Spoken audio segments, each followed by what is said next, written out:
Pessoal, sejam todos bem-vindos a mais um episódio do podcast O Clube da Misha. Eu sou o Tarcísio, o vosso host, é bom estar com vocês. Mais um episódio com um convidado especial.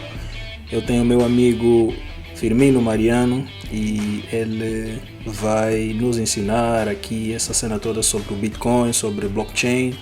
E obviamente eu estou entusiasmado porque Firmino foi a pessoa que aceitou oferecer o seu tempo para nos ensinar sobre isso e foi também a pessoa que me convenceu a pôr dinheiro no Bitcoin. Um bocadinho de dinheiro, mas pelo menos molhei os meus pés no Bitcoin, e isso foi porque o Firmino conversou comigo e deu uma explicação bastante sólida e me deu confiança para molhar os pés e pôr algum dinheiro na Kraken, a ver se essa cena do Bitcoin, né? E pronto, também ficar mais atento às notícias e as dinâmicas de como que isso funciona. Então, Firmino, bem-vindo ao podcast Clube da Misha, bro.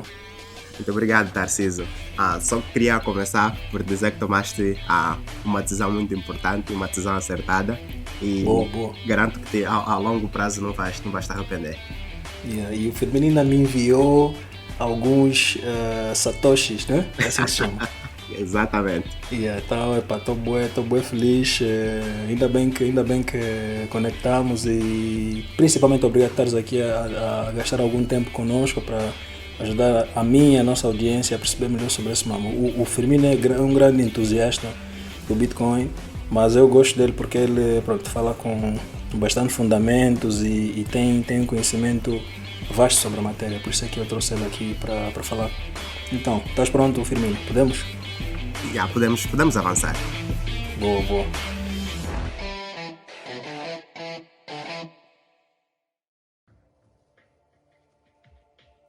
Firmino, para começar a tua apresentação, como é que vais te apresentar para nós? Quem é o Firmino Mariano?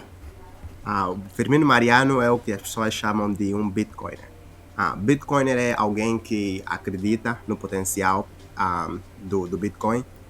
Satoshi Nakamoto, que começou essa revolução, tinha em mente pessoas como a nossa população em Angola, pessoas que o sistema bancário convencional lhes falhou, e basicamente ele começou isso que é para dar a oportunidade de pessoas poderem proteger o seu patrimônio. Então, Firmino Mariano, como Bitcoiner, acredita nessa missão, e a razão pela qual estou aqui a dispor meu tempo, meu conhecimento, é para poder ajudar mais pessoas a encontrar esse ativo que é o Bitcoin, para que também possam melhorar as suas vidas, a vida das suas famílias. Boa. Firmino, é o seguinte, vamos entrar no assunto, né? Eu, como disse, eu nunca tive a oportunidade de conversar com alguém como conversei contigo. Já tive em vários fóruns, vários sites, e tinha muita informação assim espalhada, um bocadinho aqui, um bocadinho ali. Mas sempre que eu ouvisse alguém falar sobre isso, eu notava que havia um gap muito grande naquilo que é o blockchain, não é? Eu mesmo, não sendo uma pessoa esclarecida sobre Bitcoin, eu entendia os fundamentos da tecnologia, podia não entender qual é o potencial e tudo mais, mas conseguia entender os fundamentos da tecnologia, né, por causa do meu background. Então, quando alguém tentasse explicar para mim o Bitcoin e tinha esse gap na explicação do blockchain, eu logo perdia o interesse, porque via que não se pode explicar uma coisa sem ter um conhecimento sólido da outra. Então é assim que eu queria conduzir a nossa conversa. Eu queria que tu entrasses aqui com aspectos introdutórios e definições básicas, primeiro do blockchain e depois do Bitcoin. O que são e por que são importantes para nós. Ok. Às vezes as pessoas, quando tentam definir o blockchain, muitas vezes usam termos muito técnicos, e usam também definições que até fazem sentido, podem estar acertadas, mas para pessoas que não têm esse background de tecnologia é mesmo difícil de entender. A forma mais fácil de se pensar no blockchain é pensar num livro de registros, ou como os contabilistas chamam, livro-razão. Mas em vez de esse livro viver simplesmente num computador ou numa base central, como por exemplo é o caso dos bancos, ele vive em milhares de computadores que funcionam independentemente um do outro, e esses computadores estão vastamente distribuídos em diferentes regiões geográficas. Vamos dar um exemplo aqui, né? No banco, quando o Tarcísio manda dinheiro para o Firmino, vamos dizer 50 kwanzas, o banco, que é a entidade central, é responsável pelos débitos e os créditos dessa transação para que no fim do dia as duas partes, uma é retirada, ele é retirada 50 kwanzas e a outra parte lhe é acrescentada. No caso do blockchain é exatamente a mesma coisa, mas pensa nisso sem essa entidade central, que é o banco. Ok. Então são os dois intervenientes nas duas extremidades. Exatamente, yeah. Ok. E falaste também que a transação fica registrada, mas sendo que não temos esse elemento principal, não é esse elemento central que é responsável no paradigma normal, responsável por registrar tudo e tudo passa por ele. Aonde é que estão registradas essas transações, já que não temos esse elemento nesse paradigma que estás a descrever? Exatamente. Então, essa blockchain basicamente está guardada em cada computador que opera o programa. Existem vários operadores no mundo inteiro e cada um tem a sua própria cópia da blockchain, né, que é dessa base de dados.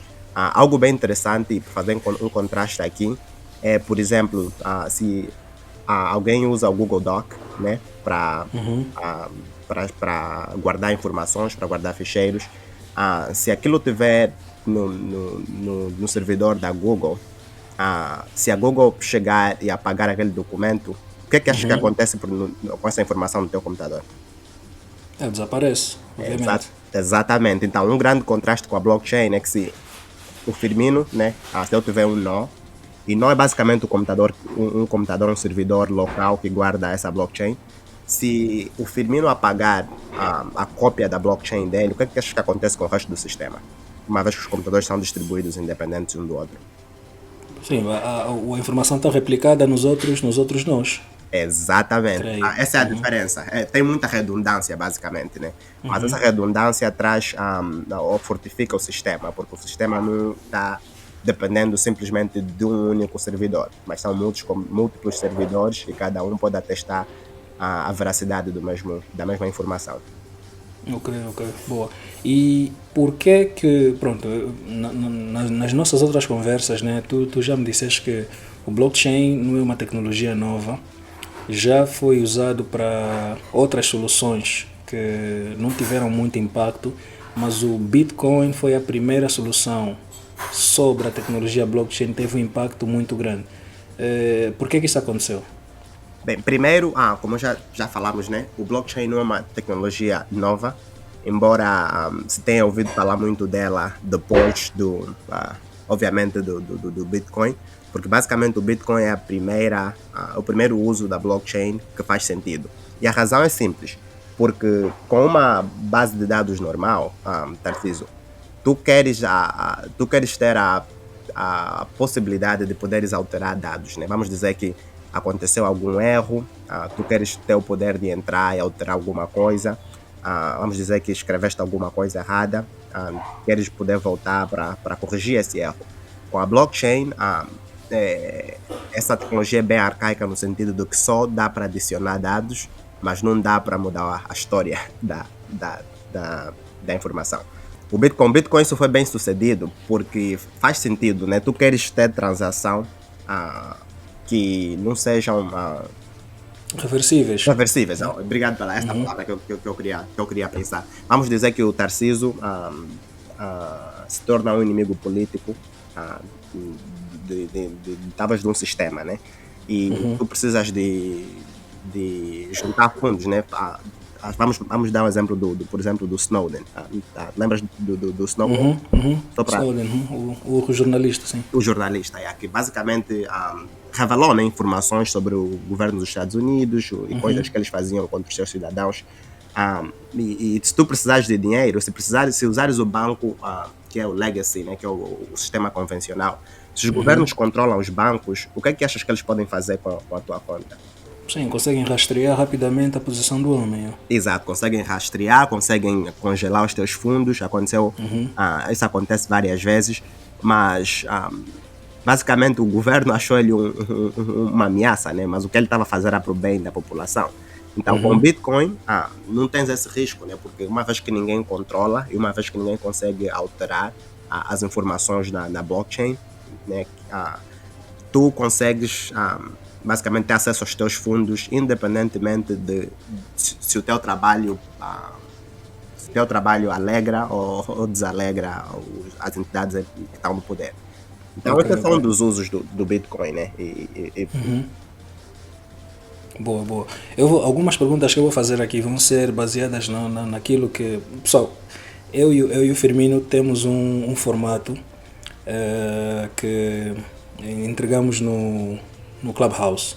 Então, nós estamos a organizar melhor para ser uma coisa mais regular, mas quem gosta de Clubhouse pode nos acompanhar também por lá. Nós estamos a tentar ser regulares aos domingos no fim do dia, mas vamos obviamente criar meios para divulgar, mas pronto, fiquem a saber que nós temos também um formato no Clubhouse.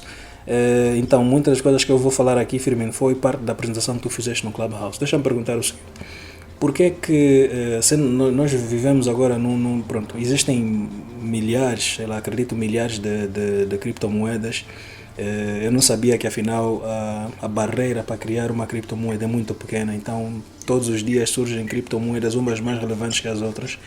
Mas por que eu lembro que tu disseste isso, por que não é uma boa estratégia colocar muito foco em outras moedas, outras cripto que não sejam Bitcoin?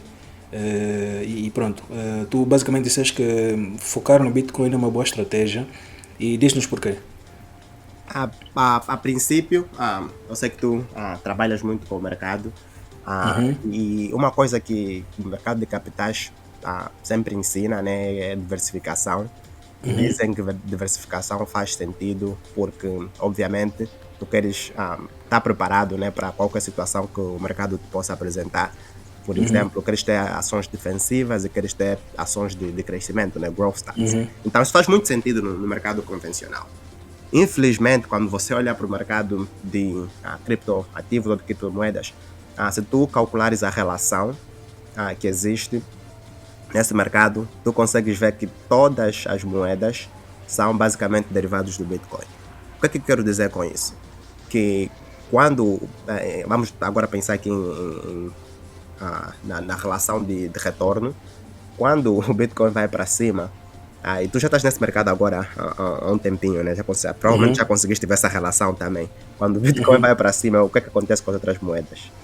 Normalmente a correlação faz com que elas subam também, aquece o mercado todo. Exatamente. Então, eu vi aí o teu post outro dia quando disseste que o Bitcoin voltou a 50 mil, puseste aí uns bonecos a dançarem e tal, então fui lá ver. Eu lembro que a última vez que falámos o Bitcoin estava por volta dos 40, né? E agora está nos 55, então acho que já está sem profits. Exatamente. Não, mas eu gosto de falar de preços, né? Porque obviamente isso é uma tecnologia financeira, mas a razão é que quando tu compras outras moedas, todas as moedas fazem basicamente trocas, né? Fazem um compromise. Algumas velam mais pela velocidade e basicamente basicamente um trilema, né? Tu tens que escolher, será que queres que a tua moeda seja resistível ou forte em relação a hacks, que são ataques cibernéticos? Queres que a tua moeda seja rápida, mas quanto mais rápida, menos segura? Então, todas as moedas fazem basicamente essas trocas, né? E o Bitcoin é a mais segura por causa disso. Então, uma é que eu não quero comprar uma outra moeda que talvez suba, mas o Bitcoin sobe também, mas que seja menos segura, no sentido de, se a correlação de profits é igual, por que eu colocaria o meu dinheiro numa chain que é menos segura que a do Bitcoin e correr o risco de perder todo o meu dinheiro? Essa é a razão mais simples, né? Mas agora, quanto a razões tecnológicas, entramos em termos um pouquinho mais técnicos, muitas das moedas que existem fazem promessas que são impossíveis de serem entregues. E a menos que tu entendas a parte técnica e também entendas um pouquinho de economia e de como as coisas funcionam e também de história, é um pouquinho difícil de entender. Só para dar uma ideia, por que achas que o dólar é a moeda reserva do mundo? Well, alguns os fatores são primeiro a economia dos Estados Unidos e a força militar que eles têm e obviamente o impacto, as reservas que eles têm de moeda dos outros países, né? Estes três fatores colocam eles numa posição privilegiada e a moeda deles é mais forte. Exatamente. E antes do dólar, né? Se é a moeda reserva do mundo, Tarcísio, sabes o que é que se usava como a moeda reserva? Eu até sei que sabes. Posso imaginar o ouro. Exatamente. Então, se você observar em todos os períodos da história humana, perdão, se tu imaginares ou observares todos os períodos da história humana, sempre houve uma moeda que teve supremacia em relação às outras. E a razão é muito simples, porque o mercado procura o dinheiro mais líquido, o melhor dinheiro. Exatamente. Porque se nós pensarmos em dinheiro, o dinheiro é um mecanismo que foi inventado para facilitar trocas. Imagine que se todas as moedas, né, se existissem vários tokens, seria basicamente, em vez de se tornar uma moeda, que é basicamente um objeto pelo qual tu facilita as trocas, se existirem milhares de moedas, nós voltamos ao sistema pelo qual o dinheiro foi criado para evitar esse problema. Exatamente. Que é a permuta, né? Quando nós fazíamos permuta, como é que nós resolvíamos o problema? O Firmino quer uma galinha, o Tarcísio tem dois vamos pensar. O Firmino quer uma galinha, o Tarcísio tem as batatas. Duas batatas, né? Ou sei lá, 2 sacos de batatas. Nós trocávamos, mas eu precisava saber que o Tarcísio quer que o Tarcísio quer as minhas galinhas e que o Firmino quer as batatas do Tarcísio. Agora, o dinheiro foi esse mecanismo no meio que é para, em vez de nós trocarmos diretamente, eu podia simplesmente guardar e achar alguém no mercado que tinha o que eu queria, ele recebia o dinheiro, mesmo que ele não quisesse o que eu tenho a oferecer. Se todas as moedas, se existissem várias moedas, basicamente, efetivamente estamos a voltar a esse sistema. Por isso é que os bancos fazem os seus settlements em dólar e em ouros para colocar nas suas reservas, mas não fazem os settlements em outras moedas, né? Eles reconhecem as outras moedas, mas efetivamente usam simplesmente a moeda com mais liquidez para realizar as suas trocas. E o mesmo acontece com o Bitcoin. Mesmo os criadores das outras moedas, eu te garanto, se tu pedires para olhar o portfólio deles, provavelmente 80% ou 60% do portfólio deles está em Bitcoin, porque o Bitcoin é o melhor dinheiro, basicamente. Ok. Não, bem visto. Obrigado aí pelos pontos. Deixa-me te perguntar o seguinte, e pronto, por causa daquilo que eu sei, que eu entendo, eu preciso sempre fazer assim um paralelismo entre o mercado das criptos e o mercado das ações. E eu também já te fiz essa pergunta, mas queria que falasses novamente. Quais é que são os catalisadores no mercado das criptos, ou aqueles fatores que fazem com que o mercado aqueça ou esfrie, né? que levam o preço para cima e para baixo? O que é que nós temos que ficar atentos naquilo que são os fatores que condicionam a subida ou descida do Bitcoin? Quando falamos exatamente sobre o Bitcoin, é interessante que o Bitcoin é um dos poucos mercados que é realmente livre. Por que eu digo isso? Porque os mercados, mesmo os mercados convencionais, dependendo da volatilidade do que acontece, os famosos catalysts, né? Ajuda-me aqui, Tarcísio. Os catalisadores em português. Catalisadores, obrigado. Os famosos catalisadores, quando os catalisadores são negativos nos mercados normais ou formais, basicamente os mercados atingem o que eles chamam de circuit breakers. Um bom exemplo disso aconteceu em março de 2020, quando a pandemia atingiu. A pandemia basicamente foi um catalisador negativo no mercado de ações. Depois disso que sucedeu, com o mercado de capital começou a derreter, basicamente, né? As ações começaram a fazer o sell-off, que é basicamente os investidores começaram a vender as suas ações para fugir das suas posições, para ter uma moeda mais estável. Mas depois de um tempinho, você lembra o que aconteceu, o que os governos fizeram? Vamos dar um exemplo aqui com o mercado dos Estados Unidos. Primeiro, tiveram que manipular, né? Tiveram que forçar esse circuit breaker que tu falaste, foi basicamente parar o mercado, não aconteceu nenhuma transação até que eles se organizassem, e depois tiveram que usar alguns artifícios aí para aquecer o mercado. Ou seja, havia caos no mundo, mas havia alegria no mercado. Estás a ver? Uma coisa completamente artificial, que foi simplesmente para garantir que o mercado continuasse vivo. Exatamente, foi exatamente isso que aconteceu. Então, o Bitcoin, quando cai, né, obviamente a volatilidade do Bitcoin tem diminuído em relação a quanto maior o ativo se torna, menor a volatilidade. Mas quando esses derrames acontecem no mercado do Bitcoin, não existe nenhuma entidade central que pare, né, os tradings do Bitcoin, e o mercado automaticamente se regula, né, acha o equilíbrio. Então, isso é bem interessante notar essa distinção, em primeiro lugar. Mas quando perguntas em catalisadores mesmo do Bitcoin, eu tenho alguns em mente que vão acontecer muito em breve. Vamos começar com catalisadores financeiros. O Bitcoin, agora, nesse momento, tem um market cap, uma capitalização de um pouquinho mais de $1 trilhão de dólares. Existe muito dinheiro à espera nas bancadas para entrar no Bitcoin. Só para te dar alguns números aqui. Deixa eu achar aqui os meus números, que é para não falar só de boca para fora. Na boa, take your time.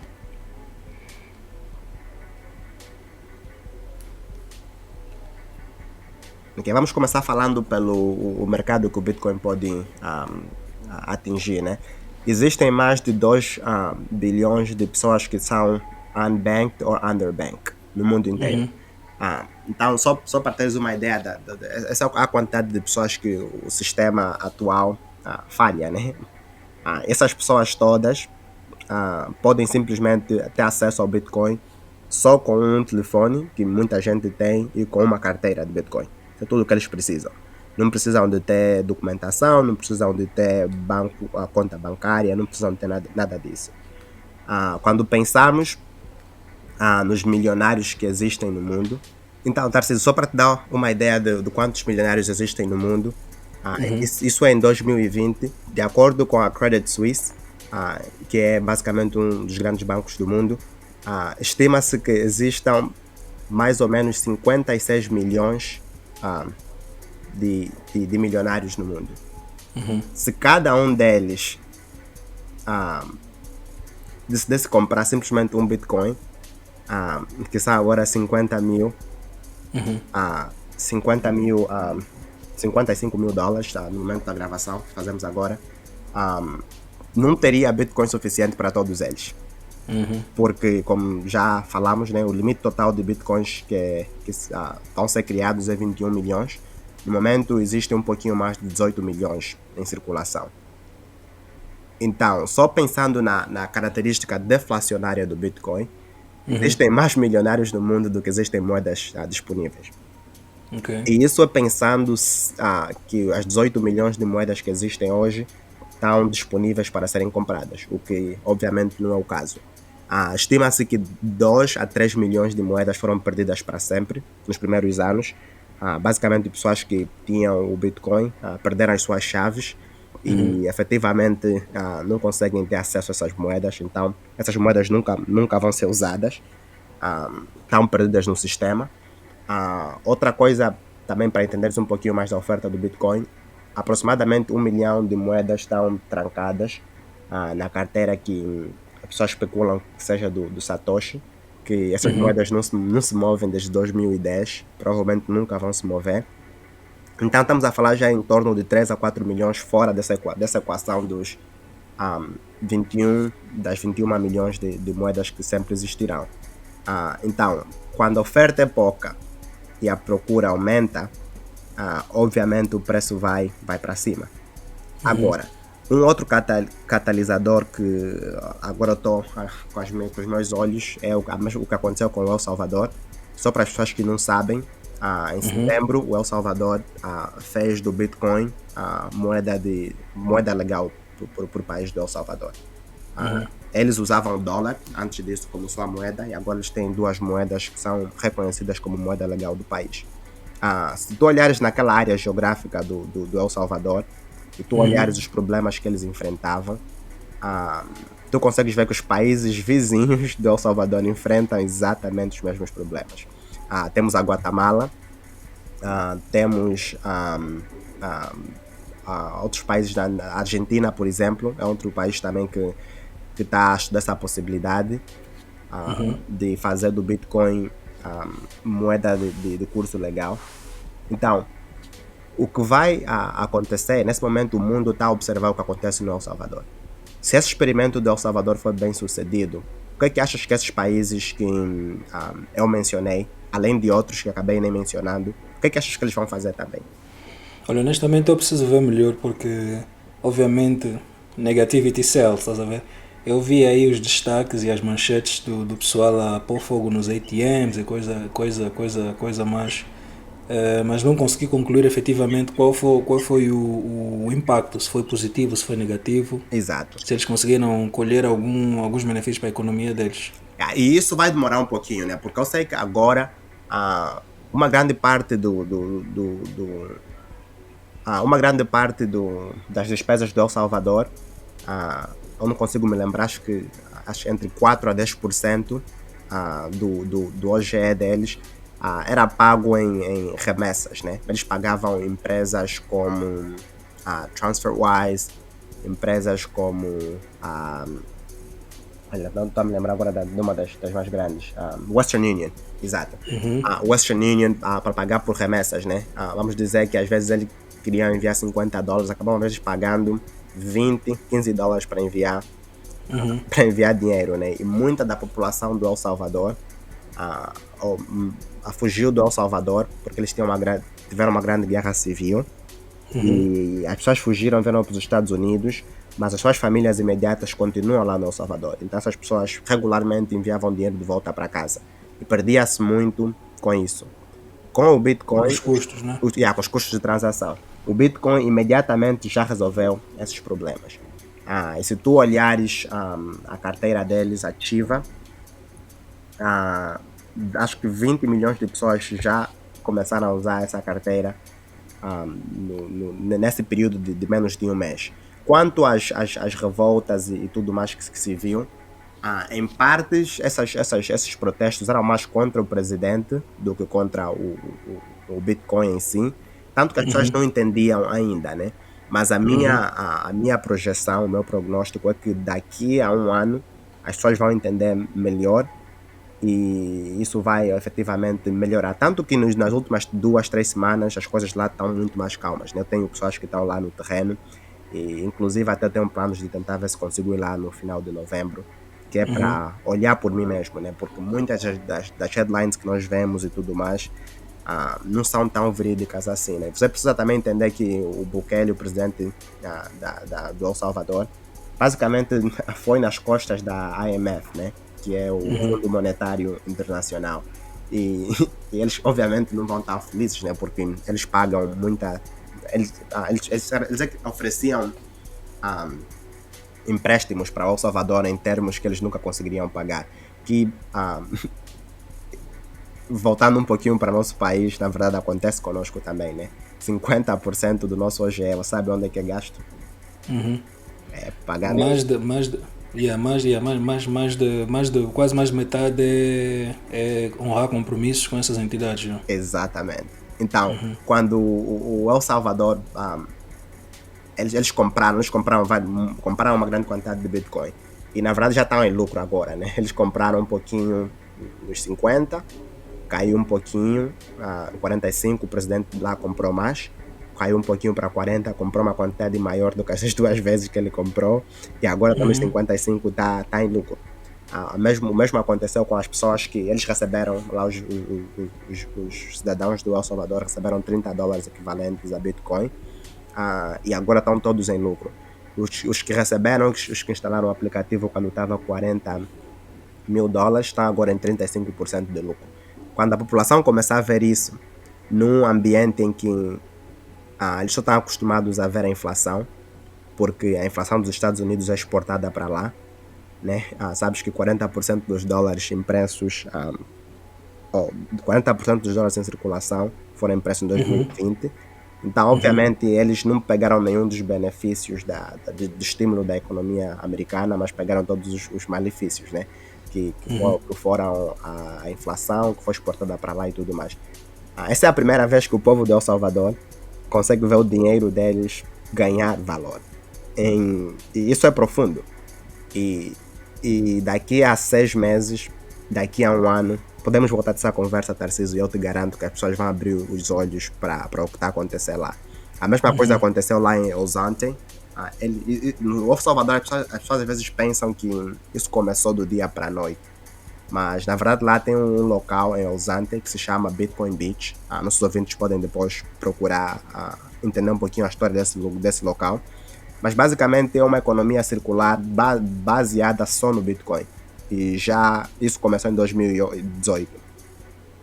E os ouvintes lá também, os viventes daquela área, a princípio, estavam um pouquinho céticos, porque é uma moeda, eu gosto de fazer a piada que é uma moeda mágica da internet, e as pessoas dizem, isso é dinheiro, né? Obviamente as pessoas têm dúvidas em tentar aceitar essa moeda, mas depois que as pessoas usam, as pessoas veem o crescimento da moeda, a facilidade, a usabilidade dessa mesma moeda, é difícil dizer não. Então outros países eu te garanto que vão seguir o exemplo do El Salvador. Países que têm recursos naturais onde eles podem minerar essa mesma moeda. O El Salvador já está a fazer isso. Eles estão a usar agora os seus vulcões, que é para minerar em Bitcoin por meio de energia térmica. Então, eles podem usar esse Bitcoin que eles vão minerar para pagar a dívida a dívida que eles têm lá com o Fundo Monetário Mundial em menos de 4 anos. E basicamente se livrarem, né? Ficarem livres para investir no seu país. Não vão precisar prestar contas a ninguém, né? Interessante, eu não tinha. Eu vou ver mais sobre isso, mas tipo, posto dessa maneira realmente. E como eu te disse, o que eu vi sobre El Salvador é negativity sales. Obviamente que as plataformas que eu utilizei são as plataformas convencionais, quando a informação foi flashada na minha cara, basicamente. e era basicamente tipo, estás a ver, para defraudar ou para tentar. Não vi nenhuma manchete que dizia que teve alguns benefícios. Tudo foi aquelas fotos da confusão, fotos do. E realmente, estás a dizer, era mais contra o presidente do que contra a própria cryptocurrency. E olha, não vamos nos enganar. O presidente não é. Eu não vou dizer que é. Eu não estou aqui de forma alguma defendendo o presidente, eu não conheço ele. Eu sei o que ele está a fazer para o seu país introduzir o Bitcoin, independente das razões ou dos motivos que ele tenha, são boas para a população dele. Mesmo que ele seja um ditador, vamos assim dizer, ou alguma coisa que essas notícias clamam dizer que ele é. Primeiro, eu não consigo ver razão, e eu pensei muito sobre isso por muitos anos, Tarcísio. Eu não consigo ver razão pela qual um ditador gostaria de introduzir o Bitcoin no país, talvez para fugir dos... como é que eles chamam? Dos... qual é o nome agora? Basicamente, quando os Estados Unidos e outras potências mundiais te põem na lista negra, é possível que ele queira fugir disso, mas em sentido de prejudicar a população, não, porque a população lá não é obrigada a usar a carteira que o governo provê, que é ativo. Eles podem usar qualquer carteira, e o Bitcoin, quando você tem em sua posse, a única forma de receber o Bitcoin da outra pessoa é por cooperação. Porque mesmo que até tu matares a pessoa, se a pessoa não te der as chaves morrem com a pessoa e o Bitcoin fica perdido para sempre. Então, mesmo que governos autoritários queiram talvez usar o Bitcoin para os seus próprios interesses, eu gosto de falar que o Bitcoin é como um cavalo de Troia, que entra, você pode pensar que vais usar para o teu benefício, mas depois acaba te destruindo de dentro do sistema. Então, mesmo que... E só para dar um exemplo, foi por isso que a China baniu o Bitcoin. Exatamente por isso, porque eles sabiam que eles não conseguiam controlar o Bitcoin e eles preferiram introduzir a sua própria moeda central para controlarem as pessoas. Mas podemos falar sobre esse tema um outro dia também. Pois. Não, essa pergunta é pertinente. Esse tema que tocaste é pertinente porque emenda aqui com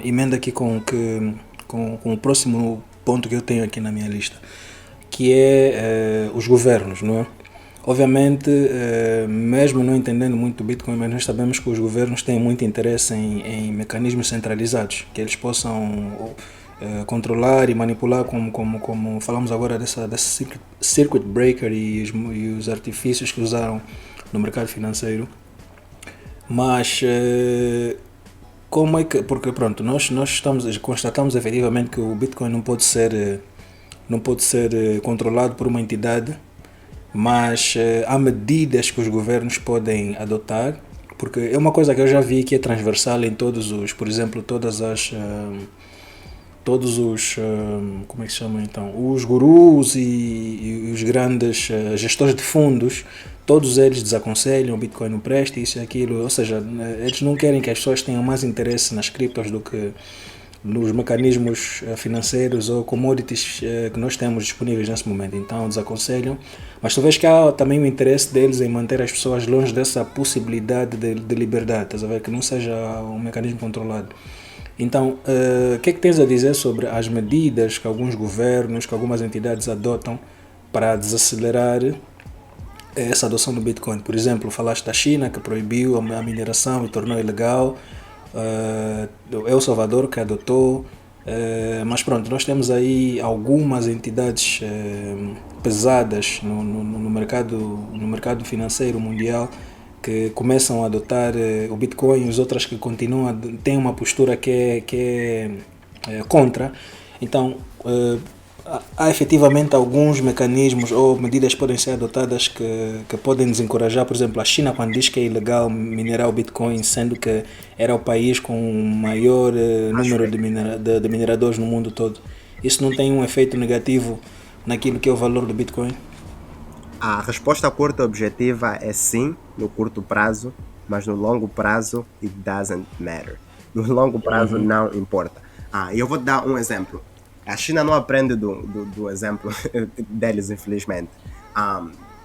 Quando o mundo, vamos voltar um pouquinho mais na história, quando o mundo optou por ter o ouro como reserva mundial, sabes o que a China fez? Não. Optou pela prata.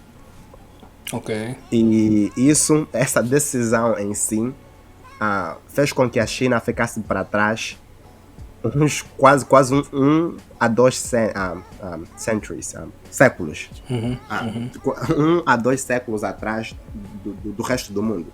A China ficou isolada porque usou um dinheiro inferior do resto do mundo. Eu estava a dizer, só em 1930, como eu dizia, é que a China decidiu que eles estavam errados e que a escolha da prata como moeda reserva foi má. E tu também podes investigar um pouquinho sobre isso.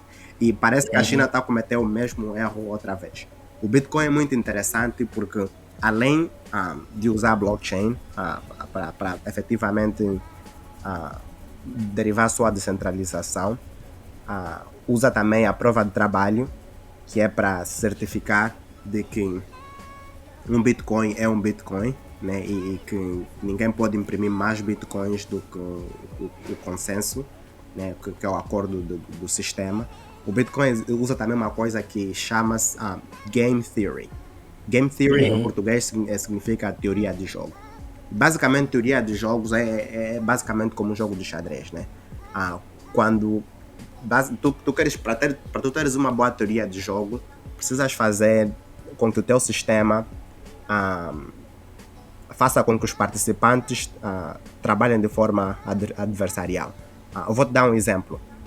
Quando a China baniu o Bitcoin e quando a China baniu a mineração e agora o uso de criptomoedas, né, no país, porque uma das razões pelas quais eles fizeram isso é para controlar maior a moeda, não queriam que que os ricos da China fizessem capital flight, que é basicamente fugir ou remover o dinheiro de um país que é efetivamente comunista.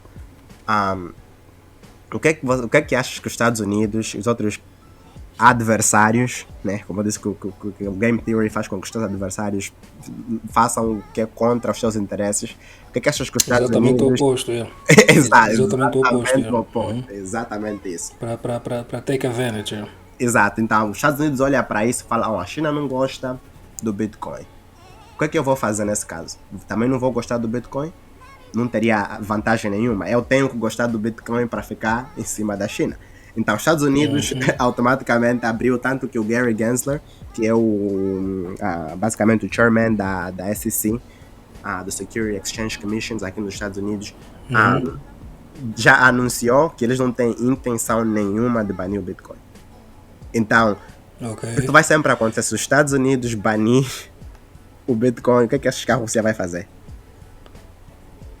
Vice-versa, mas não sabia que o SEC tinha se posicionado dessa maneira. E outra coisa também é que já existem vários.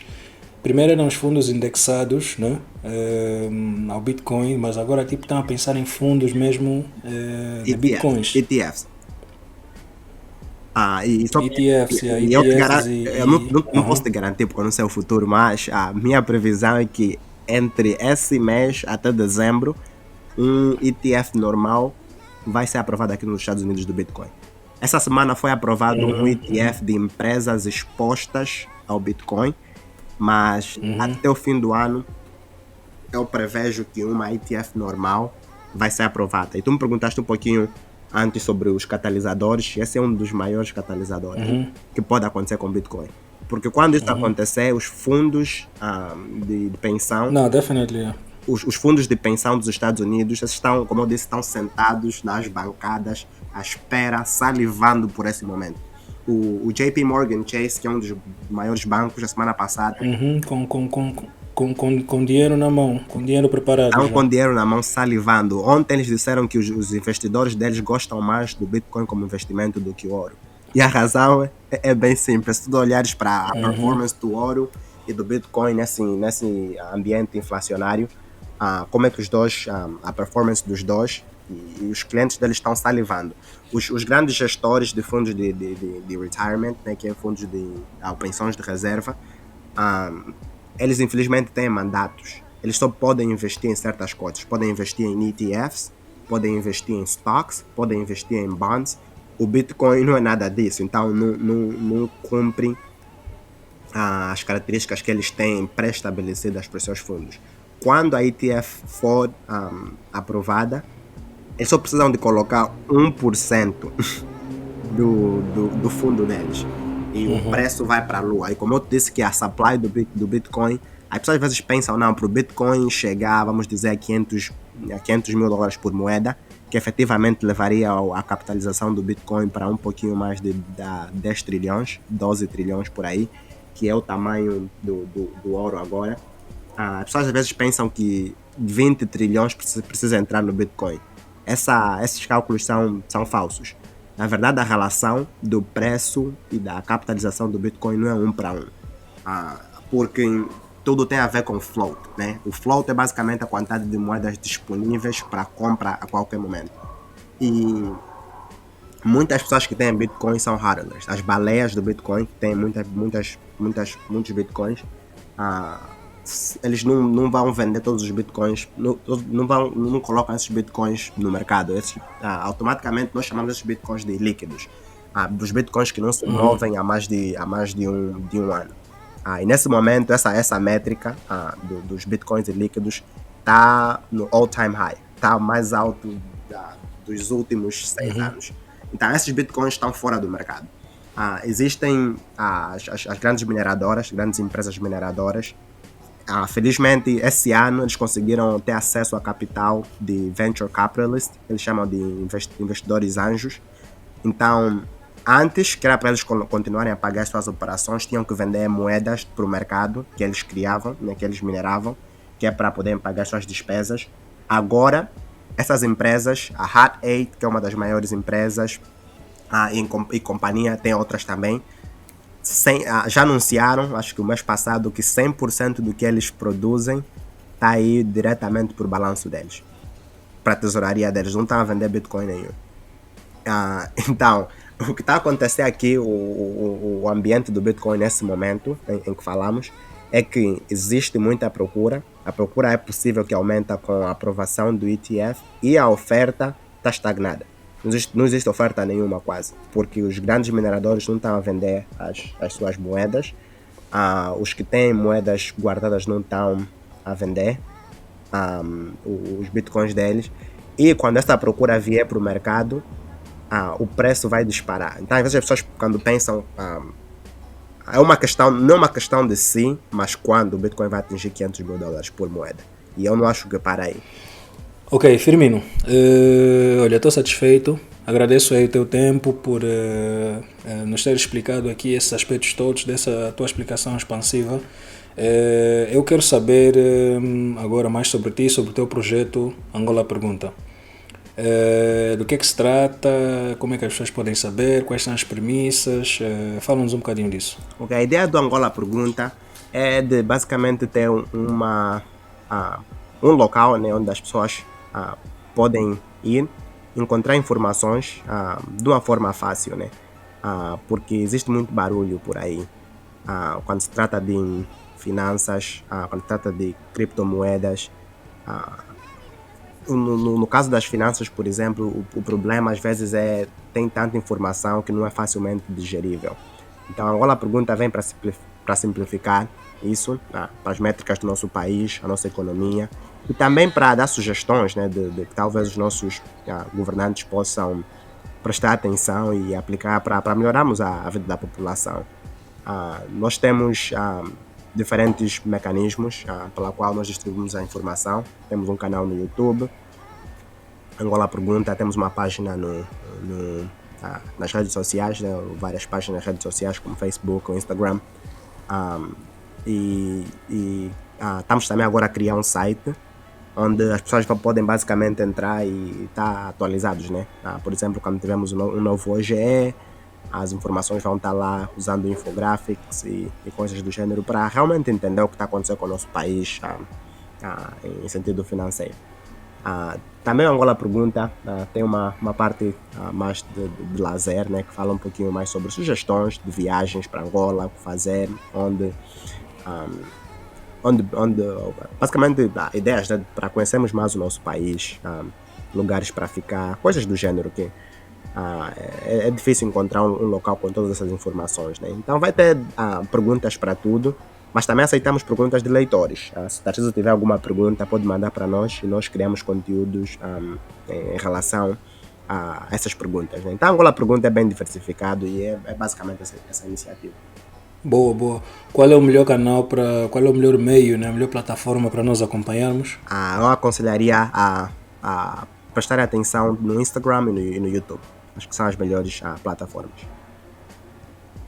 Ok, boa. Então, obrigado, bro. Firmino Mariano, muito obrigado pelo teu tempo, muito obrigado pelo investimento de conhecimento que fizeste aqui conosco. Eu estou satisfeito. Pronto, foi uma hora que passou muito rápido. Eu quero convidar o pessoal a acompanhar conosco esse episódio e os outros também do nosso podcast em todas as plataformas digitais, como habitualmente, mas especialmente no que são da Unitel e no Music.ly, plataformas da Stream angolano, e também no nosso website e nosso canal do YouTube, onde temos outros episódios em vídeo do nosso formato. E é tudo por hoje. Um grande abraço para a nossa audiência. Firmino? Oi, Tarcísio, foi um prazer estar contigo. É sempre bom termos conversas agradáveis. E obrigado por me convidares aqui no teu podcast. E eu espero realmente voltar, porque tem tanta coisa que eu gostaria de falar, mas o tempo não permitiu hoje. Um abraço grande então para ti. Tamo juntos, Tarcísio.